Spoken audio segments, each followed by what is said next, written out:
আগামী 15 মে থেকে রাজশাহীর বাজারে আসতে শুরু করবে গুটি জাতের আম।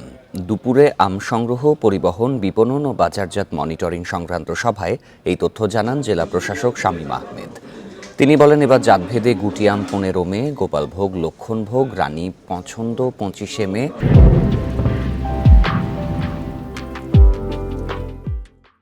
হিমসাগর বা ক্ষীরসাপাত 30 মে, ল্যাংড়া 10 জুন, আম্রপালি ও ফজলি 15 জুন, আশ্বিনা ও বাড়ি 4 আম 5 জুলাই এবং গৌরমতী আম সংগ্রহের সময়সীমা 15 জুলাই নির্ধারণ করা হয়েছে। ইলামতি 20 আগস্ট থেকে ও কাঠিমন ও বাড়ি 11 আম সারা বছর সংগ্রহ করা যাবে। এবার জেলায় আমের উৎপাদন লক্ষ্যমাত্রা ধরা হয়েছে 2,60,315 টন। তারিখ সকলের সাথে আলোচনা করে নির্ধারিত হলো। সেক্ষেত্রে গুটি আমের তারিখ হচ্ছে 15ই মে। আগস্ট থেকে ইলামতি, কাটিমন ও বাড়ি আম 11 সারা বছর পরিপক্ক হওয়া সাপেক্ষে বাজারজাত করা যাবে।